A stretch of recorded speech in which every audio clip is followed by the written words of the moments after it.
সামুদ জাতিকে আমি হেদায়েতের রাস্তা দেখাইলাম। সামুদ জাতির নিকট একজন নবী আমি পাঠিয়ে দিলাম, নবীর নাম সালেহ আলাইহিস সালাতু ওয়াস সালাম। সালেহ নবী তাদেরকে দাওয়াত দিলেন, ইয়া কওমি ইবুদুল্লাহ মা লাকুম মিন ইলাহিন গায়রু, হে আমার সম্প্রদায়, এক আল্লাহর ইবাদত করো, তিনি ছাড়া কোনো ইলাহ নাই। সামুদ সম্প্রদায় জবাব দেয় না, আমরা তো 5 জনকে খোদা মানি। চিল্লায়া বলেন নাউজুবিল্লাহ। বলেন তো আমাদের রব, আমাদের খালেক, আমাদের মালিক কয়জন? সালেহ নবী বললেন, এক আল্লাহর ইবাদত করো। সামুদ সম্প্রদায় জবাব দেয় না, না আমরা 5 জন খোদা মানি। সালেহ নবী কয় আল্লাহ একজন, তারা কয় 5 জন খোদা। সালেহ নবী বললেন, কোন 5 জনকে তোমরা খোদা মানো? এবার তারা নাম বলতে লাগলো, ওয়াদ্দাউ ওয়ালা সুআউ ওয়ালা ইয়াগুস ওয়া ইয়াউক ওয়া নাসরা।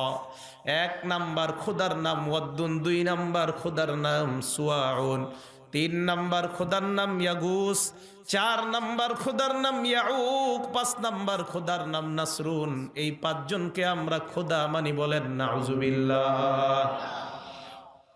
বুখারী শরীফের বর্ণনা, তাফসীর অধ্যায়ে আয়াতের ব্যাখ্যায় মুফাসসিরিনে কেরাম বলেন, নূহ আলাইহিস সালাতু ওয়াস সালাম দুনিয়াতে আগমন করার আগে দুনিয়ার মধ্যে 5 জন আল্লাহর ওলি ছিল। এই 5 জন ওলির একজনের নাম ওয়াদ্দুন, আরেকজনের নাম সুআউন, আরেকজনের নাম ইয়াগুস, আরেকজনের নাম ইয়াউক, আরেকজনের নাম নাসরুন। মেধা দিয়ে ভালো করে আলোচনাটা বুঝার চেষ্টা করবেন।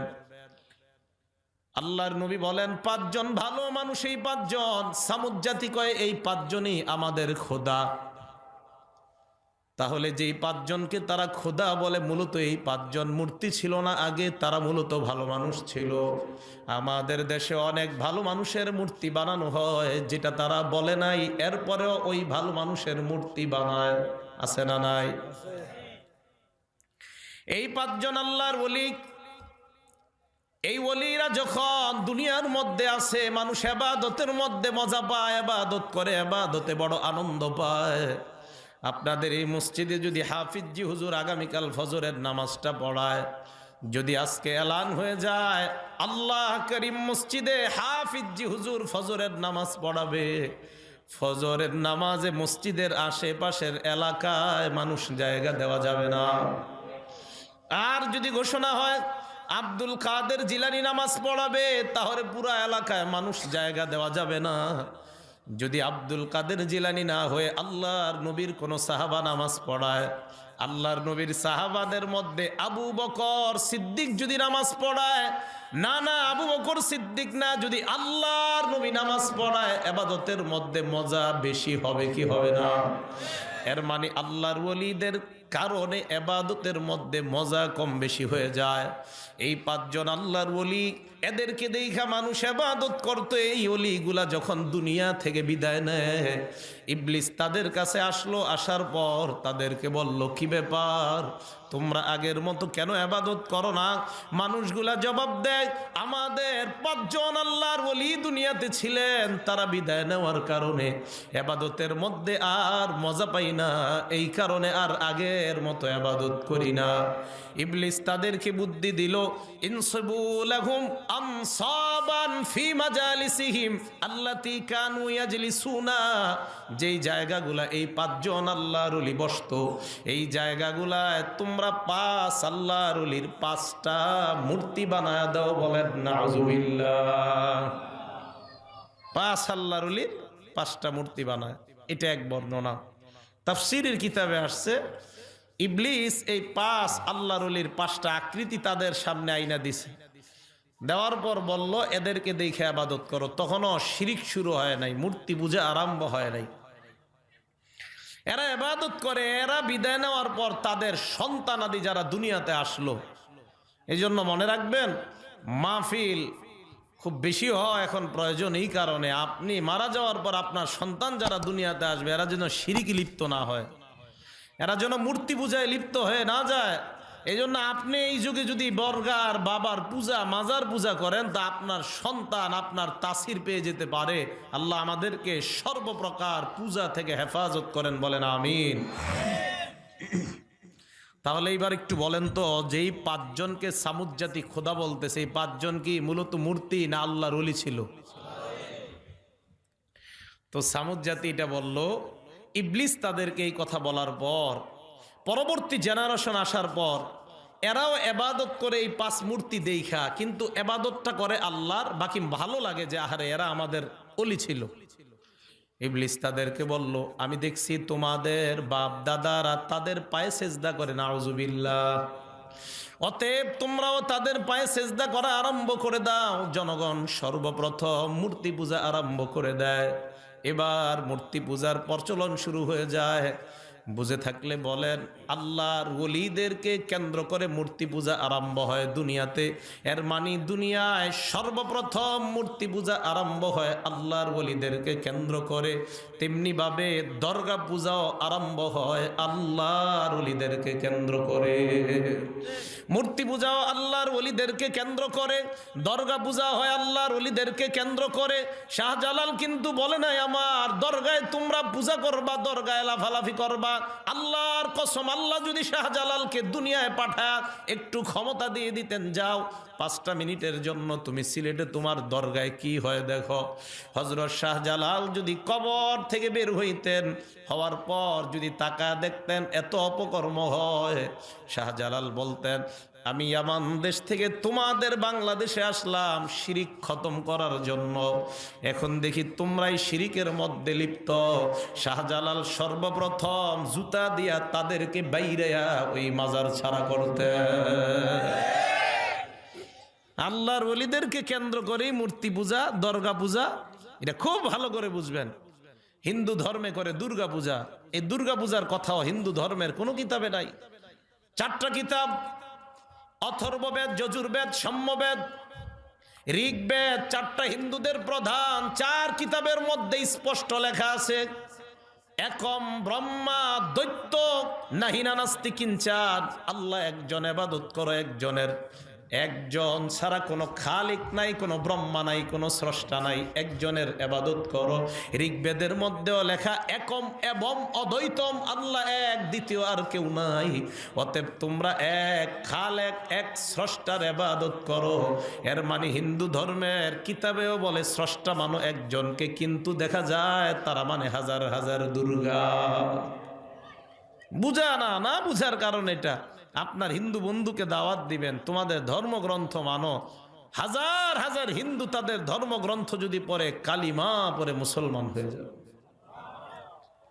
তাহলে বলেন তো, যেই 5 জনকে সামুদ জাতি খোদা বলতেছে, এরা কি খোদা না আল্লাহর ওলি ছিল? তো এই পরিচয়টা আপনারা মনে রাখতে পারবেন না? নূহ আলাইহিস সালাতু ওয়াস সালামের জামানায় বিশাল বড় বন্যা হইছে। এই বন্যার সময় এই 5টা খোদা শয়তান ইবলিস খুব ভালোভাবে এগুলারে সংরক্ষণ করছে। নূহ নবীর জামানা আর ইব্রাহিম নবীর জামানার মাঝে 2 জন নবী আল্লাহ দুনিয়াত পাঠাইছে, একজন হুদ আর একজন সালেহ। এই সামুদ জাতি বংশ পরম্পরায় এই 5 খোদা পাইছে। সালেহ নবীকে বললেন, আমরা তোমাকে চ্যালেঞ্জ দিলাম, তুমি মেলার মধ্যে চলো, তুমি তোমার এক আল্লাহকে ডাকবা, আমরা আমাদের 5 জন খোদাকে ডাকবো।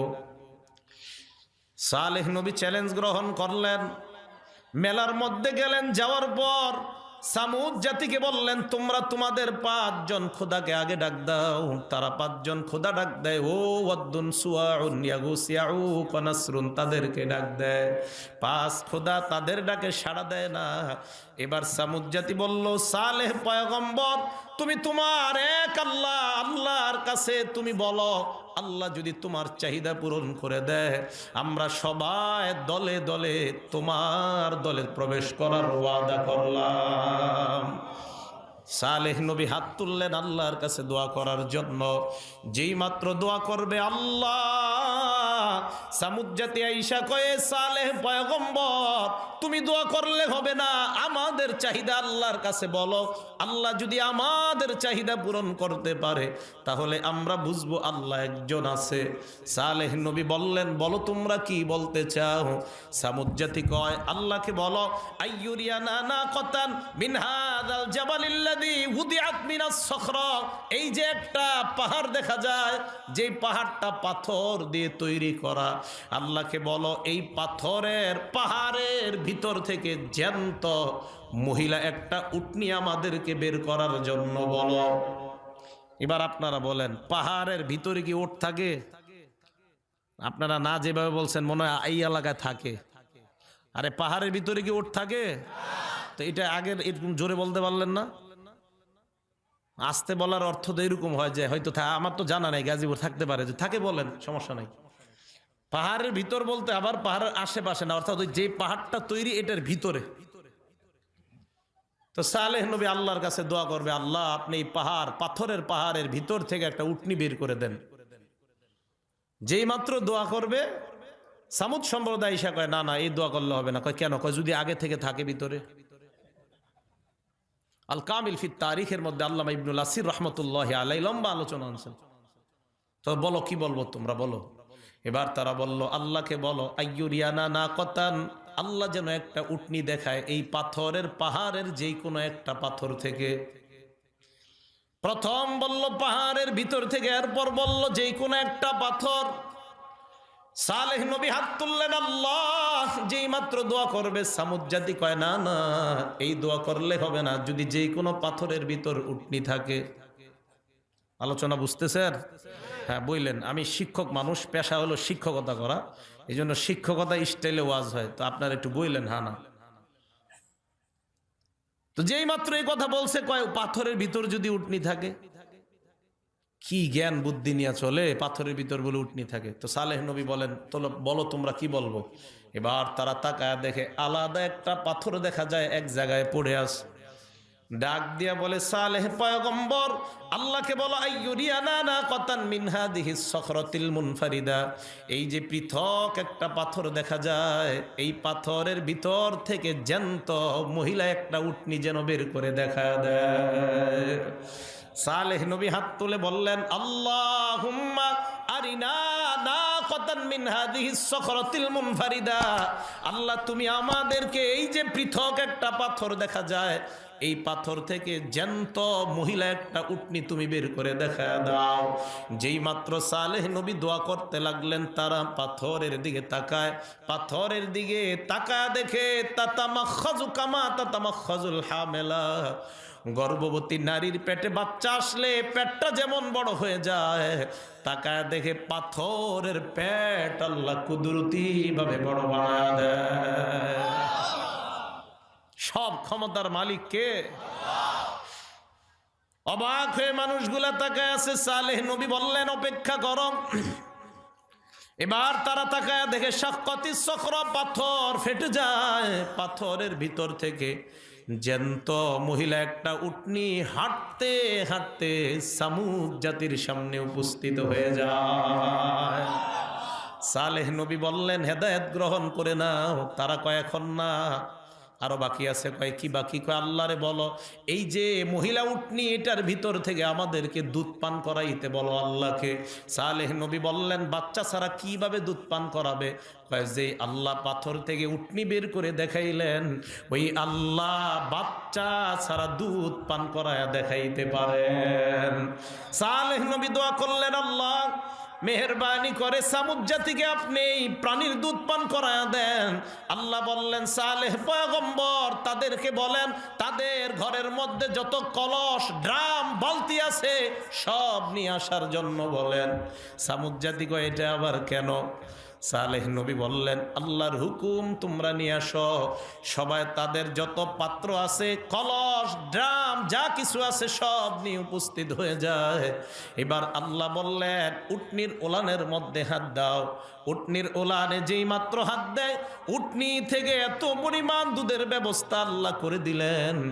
ওই কলস ড্রাম সব ভর্তি হওয়ার পর উল্টা মাটির মধ্যে দুধ পড়া আরম্ভ হয়ে যায়। সালেহ নবী বললেন হেদায়েত গ্রহণ করে নাও, কয় আরো কিছুদিন দেখি। আল্লাহ এবার বিধান দিয়ে দিলেন, সালেহ নবী আপনি জনগণকে জানায়া দেন হাদিহি নাকাতুল্লাহি লাকুম আয়াতান ফাদারুহা তাকুল ফি আরদিল্লাহ। এটা হলো আল্লাহর কুদরতি একটা উটনি। ফাদারুহা, এই উটনিকে জমিনের মধ্যে তোমরা স্বাধীনভাবে ছেড়ে দাও। তাকুল ফি আরদিল্লাহ, আল্লাহর জমিনে যেখান থেকে মন চায় খাবে। আরেকটা বিধান আল্লাহ দিয়ে দিলেন, ওয়ালা তামাসসুহা বিসুইন, সাবধান এটার শরীরে কেউ যেন খারাপভাবে কখনো স্পর্শ না করে, কেউ যেন আঘাত না করে, কেউ যেন পিটা না দেয়। আল্লাহ বলেন ফায়াখুযাকুম আযাবুন করিব, যদি এটার শরীরে আঘাত করো তাহলে তোমাদের উপর অতি নিকটের একটা আযাব সবার উপরে আসবে। ভালো করে বুঝেন, অপরাধ করবা দুই একজন, গজব হবে পুরা এলাকার উপর। এই জন্য আল্লাহর নবী বলেন একটা দল আসে ইয়াগজু, যেই সুনীল কাবা, কিয়ামতের আগে একটা দল কাবা শরীফের উপর হামলা চালানোর জন্য যাবে। এদের মধ্যে এমন লোক থাকবে যারা ব্যবসার জন্য মদিনায় যাবে, মক্কায় যাবে। আরেক দল থাকবে হজ করার জন্য যাবে। এদের মধ্যে আরেক দল যারা কাবার উপর হামলা করার জন্য যাবে। আল্লাহর নবী বলেন যেই মাত্র তারা কাবার কাছাকাছি যাবে আল্লাহ সকলকে ধ্বংস করে দিবেন। আম্মা জানা আয়েশা সিদ্দিকা বলেন ইয়া রাসূলুল্লাহ ওয়া ফীহিম মান লাইসা মিনহুম, এদের মধ্যে তো এমনও মানুষ আছে যারা মূলত কাবা ধ্বংস করার জন্য আসে নাই। আল্লাহর নবী জবাব দেয় ইউবাসুনা আলা নিয়াতিহিম, এরা যদিও কাবা ধ্বংস করার জন্য আসে নাই, এদের মনের নিয়তের খবর আল্লাহ জানে। যারা মূলত অপরাধের মধ্যে লিপ্ত না, কিয়ামতের ময়দানে সকলকে আল্লাহ উঠাইবেন, নিয়ত অনুযায়ী আলাদা আলাদা করে ভালো নিয়ত ওয়ালাদেরকে আল্লাহ জান্নাতের মেহমান বানায় দিবেন। অপরাধ একজন করলে গজব আসে পুরা এলাকায়। মসজিদ মাদ্রাসার উপর যদি অপরাধ করেন দুই চারজন, গজব পুরা এলাকায় আসবে। কথা কি বুঝে আসছে? মসজিদ কার ঘর?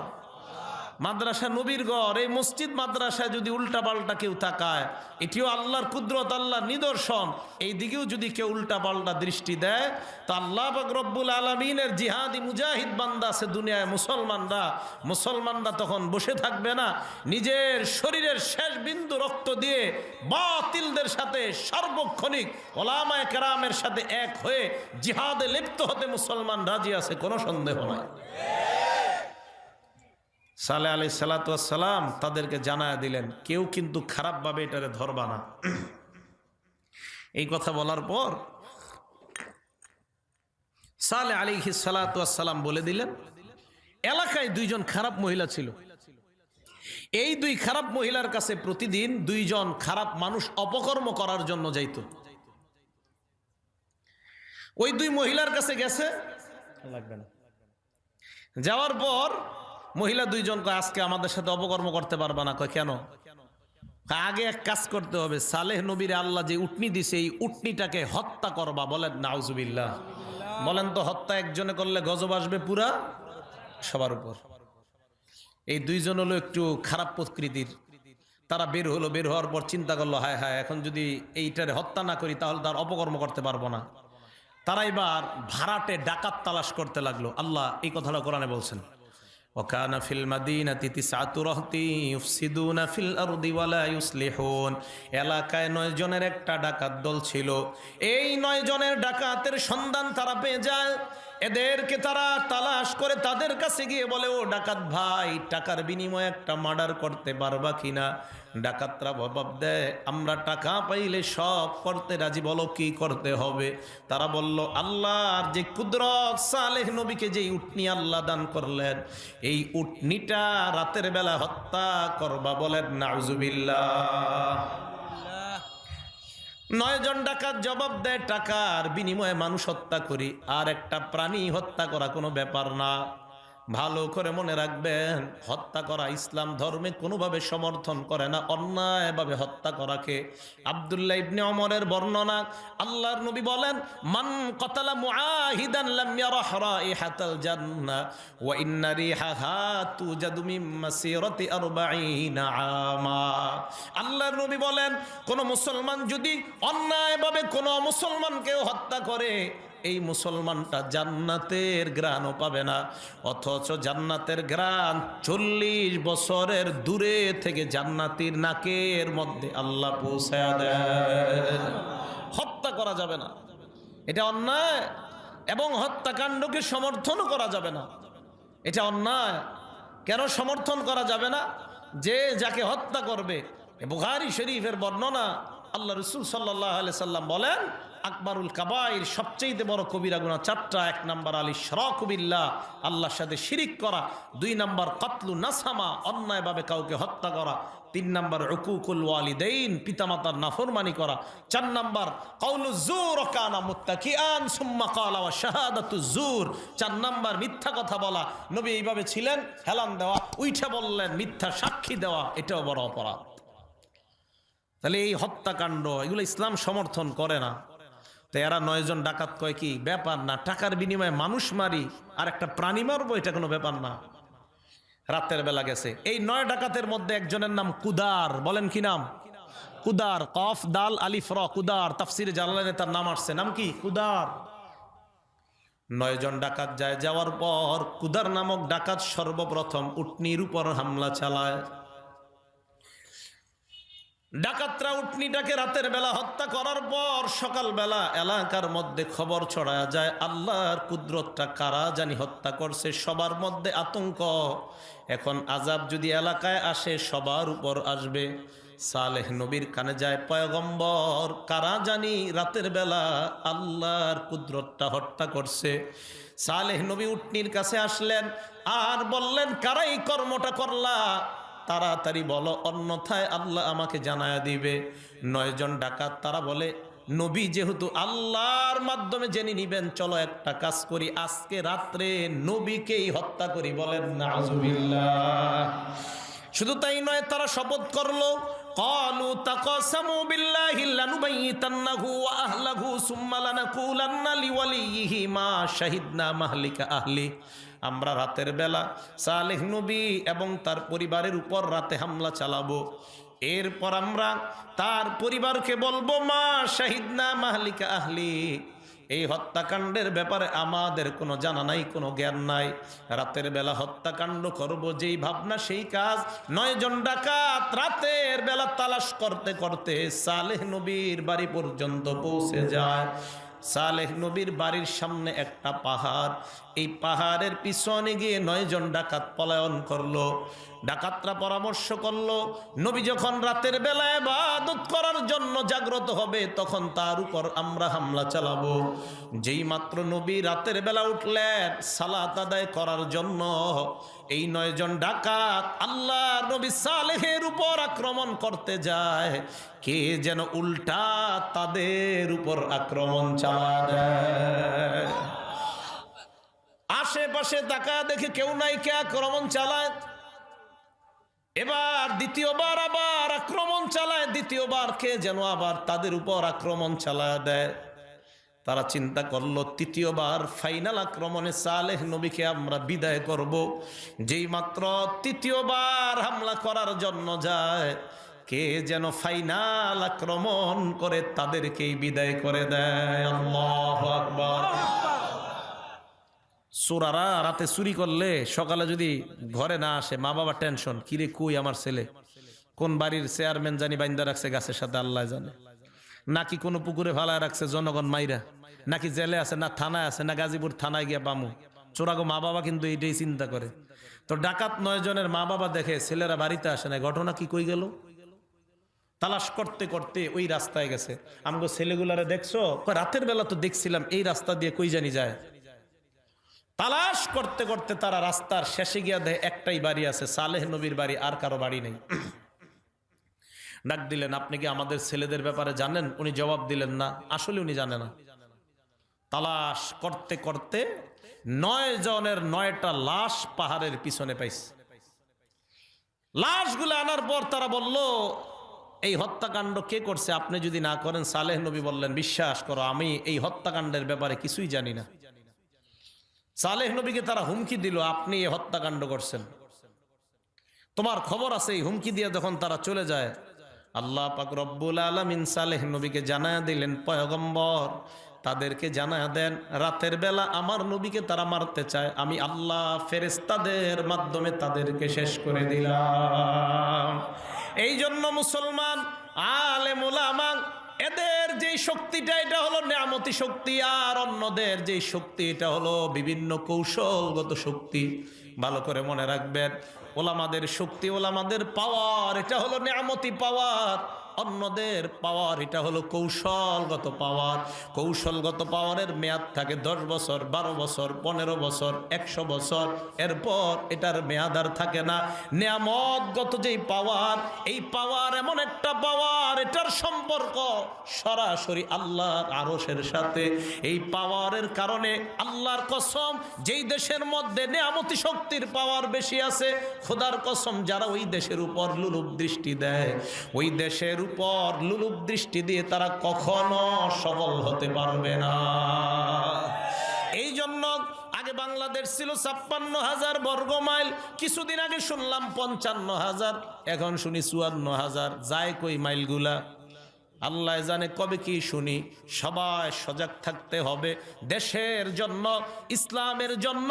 স্বাধীনতা যারা নাকি করেছে, দেশের স্বাধীনতা আন্দোলন, তারা আন্দোলন করেছিল স্বাধীনতার জন্য।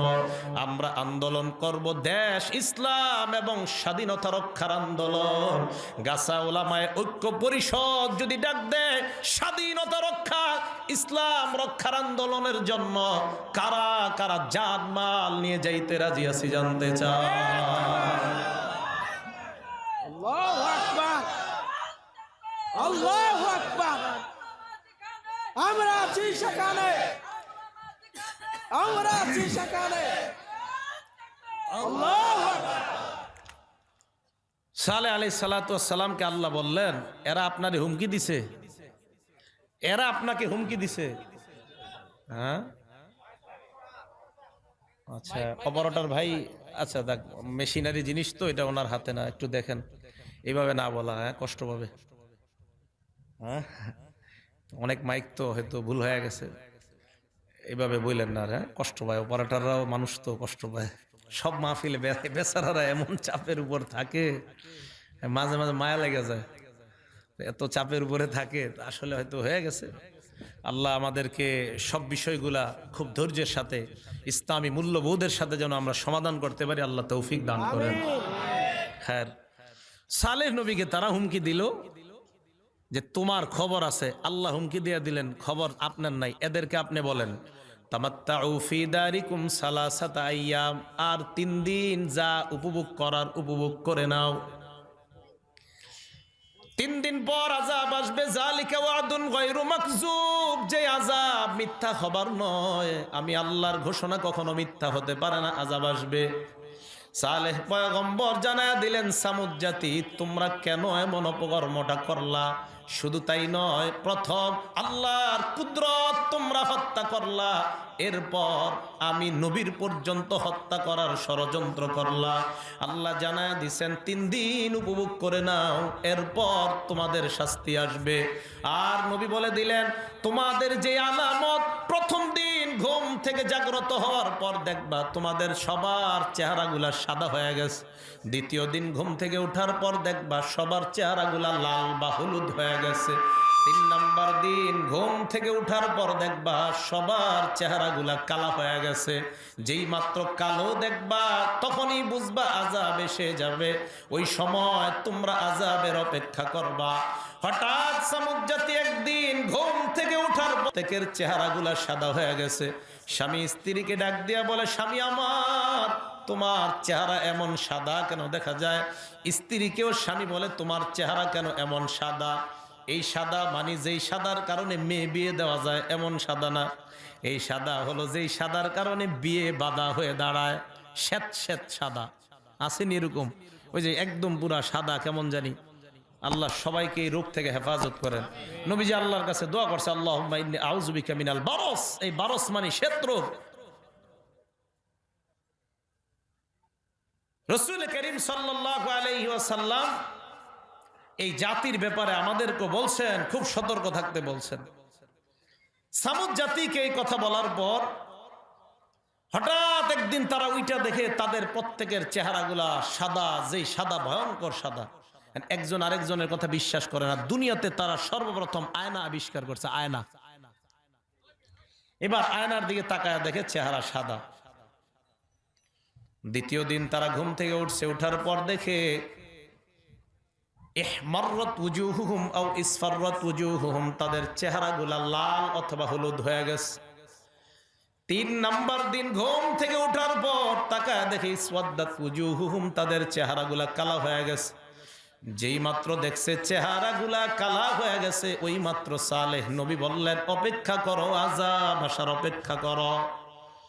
সালেহ নবী বলার পর সামুদ জাতি আযাব আসার অপেক্ষা করতে লাগলো। হঠাৎ তারা দেখে একটা বাতাস তাদের উপর আসছে। এমন একটা বাতাস, ঠান্ডা বাতাস, যেই বাতাস দেখার পর তারা বলে এটা আযাব না, এটা আমাদের জন্য রহমত। সালেহ নবী বললেন, একটু পরে বুঝবা এটা রহমত না তোমাদের জন্য গজব। এই কথা বলার পর বুখারী শরীফের ব্যাখ্যায় মুফাসসিরিনে কেরাম লেখেন, তগত এমন একটা বাতাস, যেই বাতাসটা তাদের নিয়ন্ত্রণের বাহিরে চলে যায়। ওই বাতাসের মধ্যে তারা তাকায় দেখে একটু পরে আসমান থেকে পাথর বৃষ্টি হয়। এই পাথরের আঘাতে সামুদ জাতিকে আল্লাহ শেষ করে দিলেন। আল্লাহ বলেন, আমি তাদেরকে সালেহ নবীর মাধ্যমে হেদায়েত দিতে চাইলাম, হেদায়েত গ্রহণ করে নাই, তাই তাদেরকে ধ্বংস করে দিলাম। এই জন্য তোমাদেরকে আমি আল্লাহ শিখায়া দিলাম। পড়েন সবাই, ইহদিনাস সিরাতাল মুস্তাকিম। তোমরা আমার কাছে হেদায়েত চাও, একবার যদি আমি আল্লাহ দোয়া কবুল করে নেই, উভয় জগতে সফলতা দান করে দিলাম। এই আওয়াজটা একটু কমান। হযরত নূহ আলাইহিস সালাতু ওয়াস সালাম, ওনাকে আল্লাহ একটা জাতি দিছে। নূহ আলাইহিস সালাতু ওয়াস সালামকে একটা জাতি দিছে। বাস এইবার ঠিক আছে। নূহ আলাইহিস সালাতু ওয়াস সালামের নাম কি বলেন তো? কি নূহ বলেন না? কি ওনার নাম নূহ না, তাফসিরে ওনার নাম আসছে কয়েকটা, আব্দুল গাফফার, আব্দুল জাব্বার, আব্দুল্লাহ আসছে। 18 নম্বর পারা উলামায়ে কেরাম আছেন, 18 নম্বর পারা তাফসির জালালাইনের হাসিয়াতে দেখবেন ওনার নামটা আছে ইসমুহু আব্দুল জাফফার, আব্দুল জাব্বার, আব্দুল গাফফার অথবা আব্দুল্লাহ। হযরত নূহ আলাইহিস সালাতু ওয়াস সালামকে আল্লাহ একটা জাতি দিছে। এরা তো নাফরমানি করতো। নূহ আলাইহিস সালাতু ওয়াস সালাম প্রচুর কাঁদতেন। কানতে কানতে আরবিতে যারা কান্না করে তাদেরকে আরবিতে বলা হয় না হায়া নূহ, নুহান মানে কান্না করা। এত নবী এই এত পরিমাণ কানছে, আল্লাহ কয় যেহেতু এত কান্দে, হ্যাঁ নাম রেখে দিছে নূহ কান্দুন্না নবী। নূহ মানে খালি কান্দে যিনি। মাইকলা ভাই প্রথমে যেরকম ছিল ওইটাই রাখেন, ওইটাই ভালো ছিল আমগো। ব্যাস, এত আওয়াজ দরকার নাই। আমার শ্রোতারা বুঝলে চলবে আমার কথা, বাইরের লোকেরা না বুঝলেও সমস্যা নেই। ও এখন নাই, ওইটা দিয়ে দেন। হ্যাঁ আচ্ছা আচ্ছা। হযরত নূহ আলাইহিস সালাতু ওয়াস সালাম ওনার জাতিকে দাওয়াত দিলেন। দাওয়াত দেওয়ার পর ওনার জাতির মধ্য থেকে 40-42 অথবা 80 থেকে 82 জন মানুষ মুসলমান হয়। নূহ নবী নবুয়ত পাইলেন 40 বছর বয়সে, 950 বছর দাওয়াত দিলেন। হইল কত? 990। বন্যার পরে আরো 60 বছর বেঁচে ছিলেন, হইল 1050। এই 1050 বছর নূহ নবীর আল্লাহ হায়াত দান করছেন।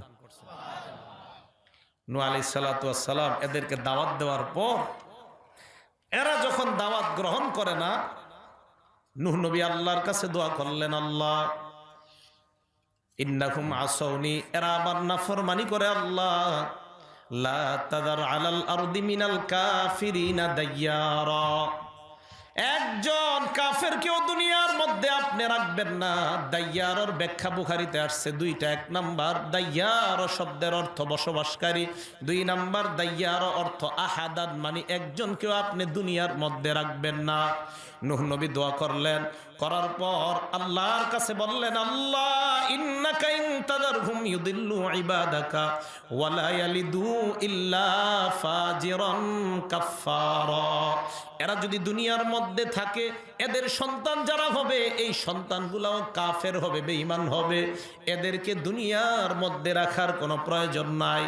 এই দোয়া করার পর আল্লাহ পাক রব্বুল আলামিন নূহ পয়গম্বরকে বললেন, এ নূহ পয়গম্বর, ওয়াসনাইল ফুলকা বিআয়ুনিনা, আপনি একটা জাহাজ বানান, আমার তত্ত্বাবধানে একটা জাহাজ বানান। হযরতে নূহ নবীকে আল্লাহ জাহাজ বানানোর কথা বলার পর নূহ পয়গম্বর জাহাজ বানানোর কাজ আরম্ভ করবেন। আল্লাহর কাছে দোয়া করলেন, আল্লাহ আমি জাহাজ বানাবো, কি কাঠ দিয়ে জাহাজ বানাবো? আল্লাহ বিধান দিয়ে দিলেন, আপনি শাল কাঠ দিয়ে জাহাজ বানান। কি কাঠ? শাল কাঠ দিয়ে জাহাজ বানানো উনি শুরু করবেন। দুনিয়ার মধ্যে তালাশ করে দেখে কোথাও শাল গাছ নাই। আল্লাহর কাছে দোয়া করলেন, আল্লাহ শাল গাছ কোথাও তালাশ করে পাই না। জিব্রাইল আমিনের মাধ্যমে শাল গাছের চারা আল্লাহ পাঠায় দেয়। হযরতে নূহ নবী শাল গাছ লাগানোর পর বড় হয়, এবার কাঠ বানায়। কাঠ বানানোর পর বললেন, আল্লাহ কাঠ তৈরি করলাম, এবার কিভাবে আমি বানাবো? জাহাজের ইঞ্জিনিয়ার প্রয়োজন। জিব্রিল আমিনকে আল্লাহ জাহাজ বানানোর ইঞ্জিনিয়ার হিসাবে পাঠায় দিলেন। এই জন্য পৃথিবীতে সর্বপ্রথম পানির জাহাজের ইঞ্জিনিয়ার হলেন হযরত জিব্রাইল আলাইহিস সালাতু ওয়াস সালাম। শুধু তাই নয়, দুনিয়ার মধ্যে এই যে আল্লাহর ঘর, এই ঘর যিনি ইঞ্জিনিয়ারিং করেছেন সর্বপ্রথম, ওনার নাম জিব্রাইল আলাইহিস সালাতু ওয়াস সালাম। ডিজাইনার, যিনি ডিজাইন দেখায়।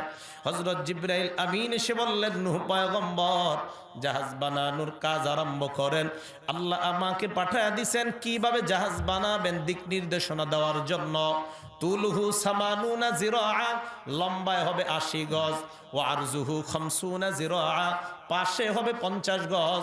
ওয়া তুলহু ফিস সামাই 30 জিরাআ, জাহাজের সামনাটা আসমানের দিকে হবে 30 গজ লম্বা। জাহাজের সামনাটা হবে মোরগের সামনের মতো, জাহাজের পিছনটা হবে মোরগের পিছনের মতো। এবার আবার প্রশ্ন, কি কাঠ দিয়ে তৈরি? লম্বা কয় গজ? 80 গজ। পাশে কয় গজ? কি কাঠ দিয়ে তৈরি? লম্বা কয় গজ? পাশে কয় গজ? সামনাটা আসমানের দিকে কয় গজ? 30 গজ। সামনাটা দেখতে মোরগের সামনের মতো, পিছনটা দেখতে মোরগের পিছনের মতো। এই দৃশ্য দেখানোর পর নূহ পয়গম্বর জাহাজ বানানোর কাজ আরম্ভ করবে। আল্লাহর কাছে দোয়া করলেন, আল্লাহ জাহাজ যে বানাবো মাবুদ, আমার তার কাটার প্রয়োজন, পেরেগের প্রয়োজন, বিভিন্ন আটার প্রয়োজন। আল্লাহ বলেন প্রয়োজন নাই, কাঠ বিসমিল্লাহ বলে লাগানোর আরম্ভ করেন, আমি আল্লাহ কুদরতি ভাবে লাগায় দিব। তো জাহাজ বানানোর কাজ শুরু করার সময় আল্লাহ সব তো জানলাম, আর কিরকম হবে জিব্রাইল? হযরত জিব্রাইল বলে দিলেন, আমারহু আইয়াজালাস সাফিনাতা আলা সালাসি তাবাকাত, জাহাজটা হবে 3 তালা। কয় তালা? বলেন নূহ নবীর জাহাজ কয় তালা? উপরের তালার নাম হবে উলিয়া, মাঝখানের তালার নাম বুস্ত, নিচের তালার নাম সুফলা। এই 3 তালা জাহাজ। আল্লাহর কাছে নূহ নবী বললেন, আল্লাহ 3 তালা জাহাজ কেন বানাবো? আল্লাহ বললেন, উপরের তালায় মানুষ থাকবে, মধ্যম তালায় গরু ছাগল থাকবে, নিচের তালায় হিংস্র প্রাণীগুলা থাকবে, এই জন্য 3 তালা জাহাজ বানাবেন। নূহ পয়গম্বর জাহাজ বানানোর কাজ আরম্ভ করলেন। ভাই, আলোচনা শুরুর সময় মাইকের আওয়াজ যেরকম ছিল ওরকমই রাখেন, আমার ওইটাই ভাল লাগে। শ্রোতারা আপনারা বুঝলে চলবে, এটা আমার বিরক্তি লাগতেছে। শুরুতে যেরকম ছিল ওরকমই রাখেন, না শুনলে শুরুতে সুবহানাল্লাহ গুলো কইছেন কেমনে শুনবেন ইনশাল্লাহ। প্রথমের মতো শুনবেন, এটা কেমন আইসক্রিমের মতো লাগতেছে। হযরত নূহ আলাইহিস সালাতু ওয়াস সালাম, বাস ঠিক আছে, নূহ আলাইহিস সালাতু ওয়াস সালাম জাহাজ বানাইলেন, 3 তালা জাহাজ। জাহাজ বানানোর পর আল্লাহরে বললেন, আল্লাহ এবার আমার কি হুকুম? আল্লাহ জানায়া দিলেন, ফাইদা জা আমরুনা ওয়া ফারাত্তান নূর, আমার হুকুম যখন আসবে, মহিলারা রান্না করে চুলার মধ্যে ভাতের মার যেমন টকবক করে, মাটি থেকে যদি পানি এমন টকবক করে, বুঝতে হবে আমার আযাবের সময় এসে গেছে। নূহ পয়গম্বর অপেক্ষা করতে লাগলেন। তিনটা বর্ণনা। এক নাম্বার, ওনার বিবি বাইতুল মুকাদ্দাসের দক্ষিণ গেইটে বইসা রান্না করতেছিলেন। 2 নাম্বার, হিন্দুস্তানের কোনো এক এলাকায়। 3 নাম্বার, কাবা শরীফের কোনো এক এলাকায় বৈশা তার বিবি রান্না করতেছিলেন। 3টা বর্ণনা। 1 নাম্বার মক্কার কোনো এক এলাকায়, 2 নাম্বার বাইতুল মুকাদ্দাসের দক্ষিণ গেইটে, 3 নাম্বার হিন্দুস্তানের কোনো এক এলাকায় ওনার বিবি রান্না করতেছিলেন। হযরতে নূহ পয়গম্বরের বিবি হঠাৎ ডাক দিয়ে কয়, স্বামী আমার, চুলার মধ্যে তাকায় দেখলাম মাটি থেকে পানি কেমন যেন মারের মতো টকবক করতেছে। নূহ নবী বুঝতে পারলেন আযাব আসার সময় হয়ে গেছে। জাহাজের সামনে গিয়ে বললেন, আল্লাহ এবার আমার কি কাজ?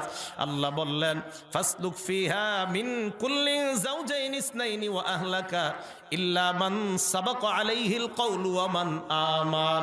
পৃথিবীর মধ্যে যত প্রাণী আছে প্রত্যেকটা প্রাণী থেকে জোড়ায় জোড়ায় আপনি নারী পুরুষ জাহাজের মধ্যে উঠান। নূহ নবী বললেন, আল্লাহ মানুষের মধ্যে নারী পুরুষ চিনতে আমার কোনো সমস্যা হয় না, অন্য অন্য যেই প্রাণীগুলা এইগুলার মধ্যে তো নারী পুরুষ আমি চিনতে পারবো না। আল্লাহ বললেন, টেনশন নাই, জাহাজের সামনে দাঁড়ান। ডান দিক দিয়ে যে প্রাণীটা লাফ দিয়ে উঠবে ওটা পুরুষ প্রাণী হবে, বাম দিক দিয়ে যেটা লাফ দিয়ে উঠবে ওটা নারী প্রাণী হবে। আমি আল্লাহ কুদরতিভাবে সিস্টেম করে দিলাম। জাহাজের সামনে নূহ নবী দাঁড়ায় আছেন, অপেক্ষা করতেছেন, কেউ আসে না উঠার জন্য। আল্লাহর কাছে বললেন, আল্লাহ কেউ তো আসে না। আল্লাহ কয় নিচের দিকে তাকান। তাকাইলেন, তাকায় দেখে আউয়ালু মান দাখালাস সাফিনাতা আন-নামলা, সর্বপ্রথম একটা পিঁপড়া জাহাজে উঠার জন্য আসছে। সুবহানাল্লাহ। নবী কয়, কিরে তুই? কয়, হুজুর আল্লাহ পাঠাইছে, পিঁপড়ারে উঠাইছে।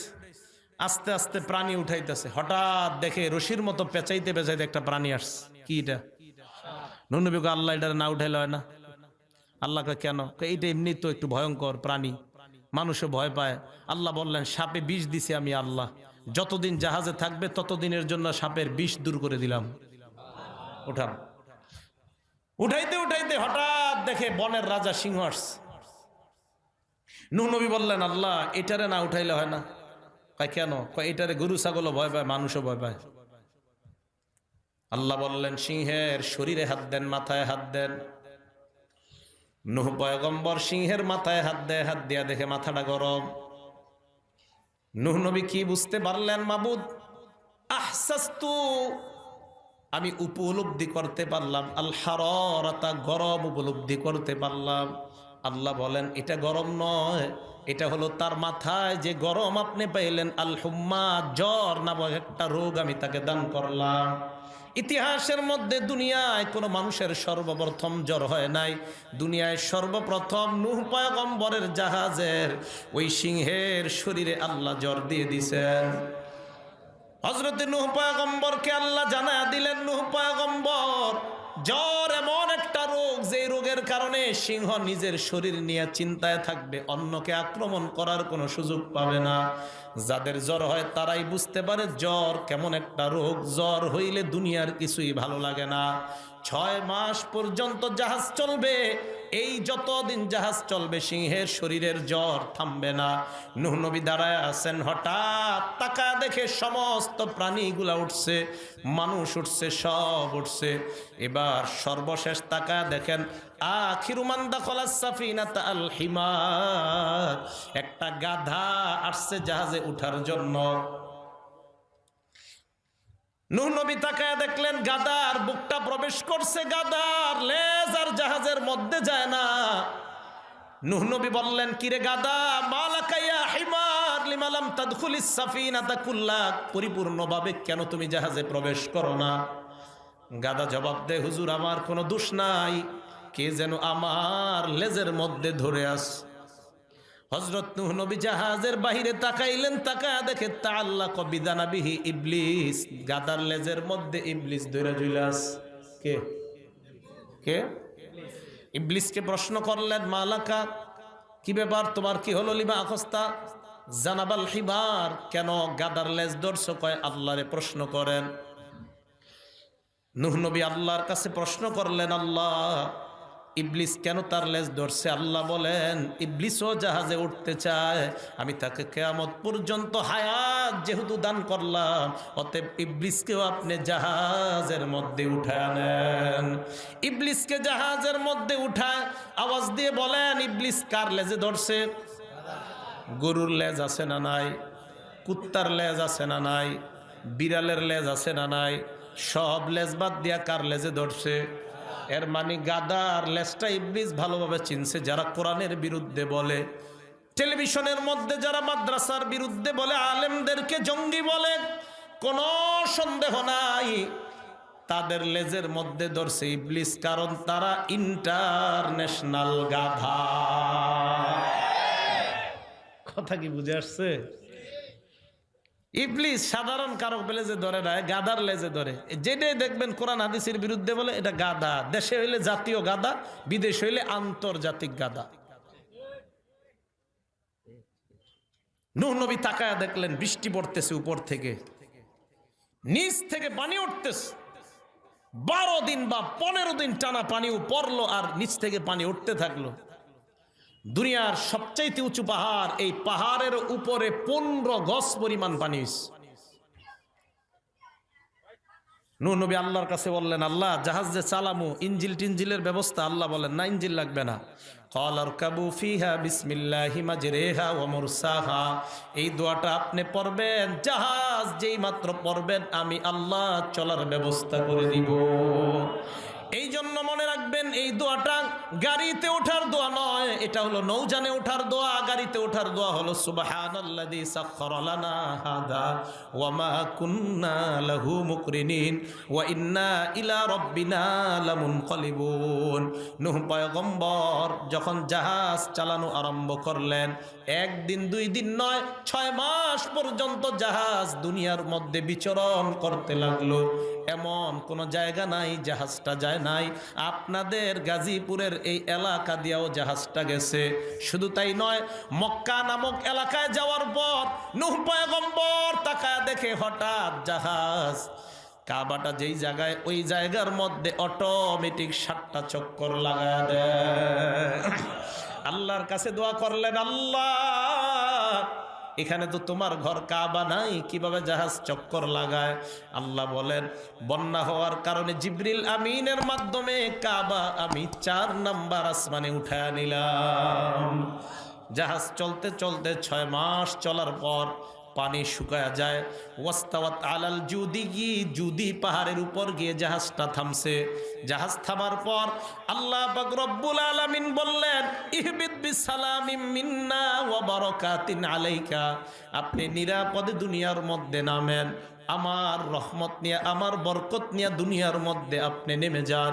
নূহ পয়গম্বর চিন্তা করলেন, দুনিয়ার পানি ভালোভাবে শুকাইছে কিনা জানা প্রয়োজন। কাককে ডাক দিয়ে বললেন, কাক, দুনিয়ার মধ্যে যাও, যাওয়ার পর দেখবা পানি শুকাইছে কিনা ভালোভাবে। কাক দুনিয়াতে আসছে, আসার পর আর ফিরত যায় না। নূহ নবী চিন্তা করলেন, কাক আসে না কেন? কবুতরকে ডাক দিয়ে বললেন, কবুতর, দুনিয়ায় যায়, যাওয়ার পর দেখবা পানি শুকাইছে কিনা। কবুতর দুনিয়াতে আসছে, আসার পর আবার তাড়াতাড়ি নূহ নবীর কাছে গিয়ে সংবাদ দিলেন, এই পয়গম্বর দুনিয়াতে নামতে পারেন, দুনিয়ায় আর পানি নাই। একটু পরে কাক আসছে।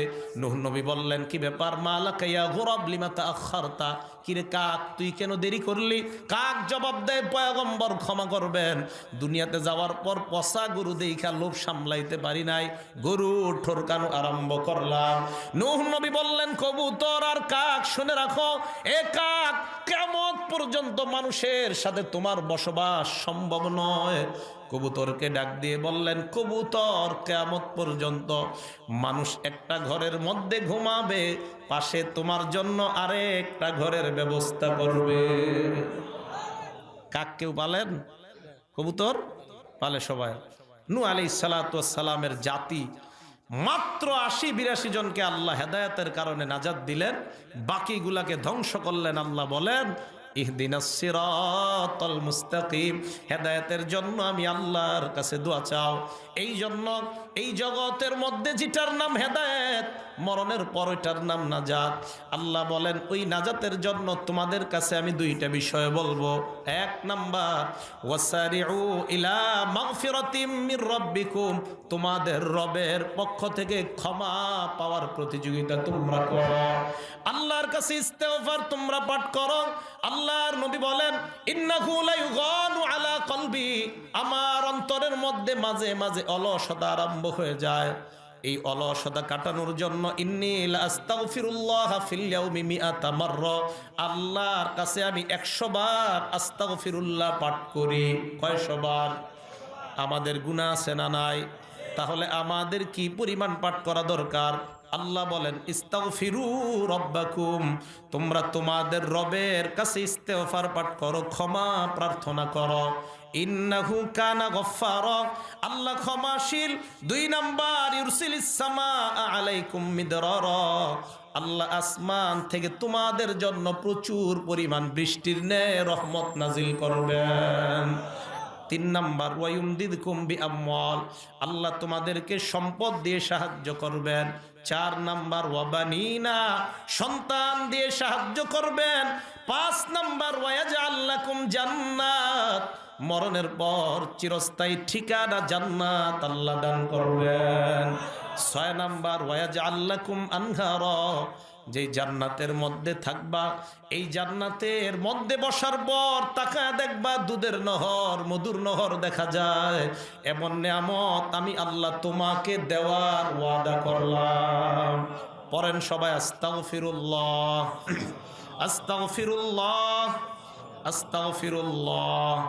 7 নম্বর উপকার ইস্তেগফারের, আল্লাহ বলেন ইয়াজিদকুম কুওয়াতান ইলা কুওয়াতিকুম ওয়ালা তাতাওয়াল্লাউ মুজরিমিন, তোমাদের শরীরের যেই শক্তি আছে এই শক্তির সাথে আমি আল্লাহ তোমাদের শক্তি দ্বিগুণ করার ওয়াদা করলাম। শক্তি দেওয়ার ওয়াদা আল্লাহ করলেন। হুদ আলাইহিস সালাতু ওয়াস সালামের জাতির নাম আদ সম্প্রদায়। এই সম্প্রদায়ের কাছে যেই নবী আল্লাহ পাঠাইছেন, এই নবীর নাম হযরত হুদ আলাইহিস সালাতু ওয়াস সালাম। কি নাম বলেন তো? হুদ আলাইহিস সালাতু ওয়াস সালাম। হুদ নবী তাদের কাছে আসলেন, তাদেরকে দাওয়াত দিলেন, আল্লাহর দাওয়াত। তারা বলল মান আশাদ্দু মিন্না কুওয়া, আমাদের চাইতে বড় শক্তিশালী আর কে আছে? এই কথা বলার পর আল্লাহ পাক রব্বুল আলামিন আয়াত নাজিল করে বলে দিলেন তোমাদের শরীরে বর্তমানে যে শক্তি আছে এই শক্তি দ্বিগুণ করার ওয়াদা আমি আল্লাহ করলাম যদি তোমরা ইস্তেগফার পাঠ করো। ভালো করে বুঝবেন, বাস থেকে নামলেন, নামার পর তাকায় দেখলেন পকেটে আপনার টাকা নাই, রিক্সা দিয়ে যেতে হবে, রিক্সা ভাড়াটা নাই। হাঁটা আরম্ভ করবেন, হাঁটার আগে একটু দাঁড়ান, দাঁড়ানোর পর 70 বার পাঠ করেন আস্তাগফিরুল্লাহ, আস্তাগফিরুল্লাহ, আস্তাগফিরুল্লাহ। এই যে পাঠ করলেন, হাঁটা আরম্ভ করলেন, আল্লাহ বলেন তোমার হাঁটার মধ্যে আমি আল্লাহ শক্তি দেওয়ার ওয়াদা করলাম। কৃষক ভাই কৃষি কাজ করার পর 12টা-1টার দিকে তুমি খানা খাও, পানি পান করো, এরপর আবার কাজের মধ্যে তুমি লেগে যাও। তোমার মেয়ে, তোমার বিবি তোমার জন্য খানা নিয়ে যায়। রাস্তার মধ্যে গাছের নিচে, তাল গাছ, খেজুর গাছের নিচে বসে তুমি খানা খাও। আল্লাহ পাক বলেন এই যে তুমি খাবার খাইলা, খাবার খাওয়ার পর ইস্তেগফার তুমি পাঠ করো 70 বার কমপক্ষে। এই যে সকাল থেকে 12টা-1টা পর্যন্ত তুমি কাজ করলা, আমি আল্লাহ তোমার শরীরে শক্তি সঞ্চার করার ওয়াদা করলাম। মা বোনরা সকালবেলা একবার সন্তানকে স্কুলে পাঠানোর ব্যস্ততা, আবার মেয়েটাকে, আবার নিজের স্বামীকে পাঠায়, আবার রান্নার কাজে যায়, আবার শাশুড়ি ডাক দেয়, আবার শ্বশুর ডাক দেয়। 12টা-1টা পর্যন্ত তাদের কোনো নিস্তার নাই। এ মা বোনরা 12টা-1টা যখন বেজে যায়, ঘরের মধ্যে একটা রুমের মধ্যে আপনারা ফ্যানটা ছাইরা শোনের পরে মোবাইলের ভিডিওটা চালু করেন। না না, ভিডিও চালু করবেন না, টেলিভিশন চালু করবেন না। আল্লাহর দরবারে আপনি ইস্তেগফার পাঠ করা আরম্ভ করে দেন। আল্লাহর কোরআনের ওয়াদা, এই যে সকাল থেকে 12টা 1টা পর্যন্ত তুমি কষ্ট করলা, আমি আল্লাহ তোমার এই কষ্টের শক্তি দেওয়ার ওয়াদা করলাম। আল্লাহর নবীর একজন সাহাবা হযরত হুযায়ফা নবীর কাছে এসে বলেন, ইয়া রাসূলুল্লাহ, কানা ফি লিসানি যারাবুন আলা আহলি, আমি আমার পরিবারের উপর বেশি অত্যাচার চালাই, মাঝে মাঝে আমার বিবির উপর আমি রাগ হয়ে যাই, ছেলের উপর রাগ হই, মেয়ের উপর রাগ হই। আল্লাহর নবীকে বললেন, ইয়া রাসূলুল্লাহ, এই যে আমি রাগ হয়ে যাই এটার কোনো ঔষধ আছে কিনা? আল্লাহর নবী বললেন, আইনা আনতা মিনাল ইস্তিগফার তাস্তাগফিরুল্লাহ ৭০ মাররা, তুমি ৭০ বার ইস্তিগফার পাঠ করবা, এরপর বিবিকে শাসন করবা, সন্তানকে তুমি শাসন করবা, আল্লাহ পাক রব্বুল আলামিন তোমার দাম্পত্য জীবনে বরকতের ওয়াদা করলেন। আল্লাহর নবীর সাহাবা আবু হুরায়রা বলেন, আমি প্রত্যেক দিন হাজার হাজার হাদিসের কাজ করতাম, শুধু তাই নয়, এই হাদিসের কাজ করার পাশাপাশি 1 বার 2 বার 100 বার 2 বার নয়, 12,000 বার ইস্তেগফার পাঠ করতাম। কয় হাজার বার? এই জন্য আল্লাহর নবীও শিখাইয়া দিলেন, তোমরা ইস্তেগফার পাঠ করো, যেহেতু আমাদের বেশি গুনাহ নাই তাই ইস্তেগফার পাঠ করার দরকার নাই। আল্লাহ বললেন, নাজাত যদি পেতে চাও, জান্নাত যদি পেতে চাও, 1 নাম্বার শর্ত, আমি আল্লাহর কাছে তোমরা ক্ষমা প্রার্থনা করো। এই জন্য আল্লাহর নবী সাল্লাল্লাহু আলাইহি ওয়াসাল্লাম এক হাদিসে কুদসির মধ্যে বলেন, আল্লাহ পাক ডাক দিয়ে বলেন, এ আদম সন্তান, লাউ বালাগত যুনুবুকা আনানাস সামা, তোমার গুনাহ যদি আকাশের চূড়ায় গিয়ে পৌঁছে যায়, এরপর তুমি আমার কাছে যদি ক্ষমা চাও, নাকের ডগায় তোমার চোখের পানি আসার প্রয়োজন নাই, আমি আল্লাহ জিন্দেগীর সব গুনাহ মাফ করার ওয়াদা করলাম। এই জন্য আল্লাহ বললেন, 1 নাম্বার ক্ষমা, আমি আল্লাহর থেকে তোমরা ক্ষমা পাওয়ার প্রতিযোগিতার মধ্যে তোমরা লেগে যাও। দ্বিতীয় আলোচনায় চলে যাই, ক্ষমা আর নাজাত যদি তোমরা চাও, হেদায়েত যদি আমি আল্লাহর কাছে আসতে পারো, আল্লাহ বলেন, আমি আল্লাহ তোমাদেরকে জান্নাত দেওয়ার ওয়াদা করলাম। এবার বলেন তো আপনারা, জান্নাত আছে না হবে? সবাই বলেন, আছে না হবে?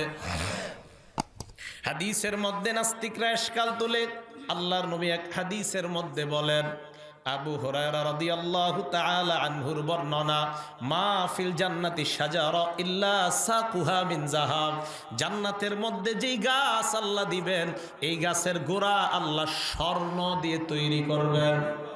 কি দিয়ে? এই হাদিসে ইশকাল হয় নবীর উপর, আল্লাহ করবেন বলছে, এর মানে জান্নাত হবে। আল্লাহর নবীর সাহাবা আবু হুরায়রা বলেন, নবী আমার সামনে দিয়ে যায়, আমি গাছ লাগাইতেছিলাম, আল্লাহর নবী আমাকে বললেন, আবু হুরায়রা মাল্লাযী তাগরিসু, তুমি কি গাছ লাগাও? আবু হুরায়রা জবাব দিলেন, গিরাসান লি ইয়া রাসূলুল্লাহ, আমি নিজের জন্য একটা গাছ লাগাই। আল্লাহর নবী বললেন, আবু হুরায়রা, আলা আদুল্লুকা আলা গিরাসিন খাইরিন লা, আমি কি তোমাকে 4টা গাছের কথা বলবো না?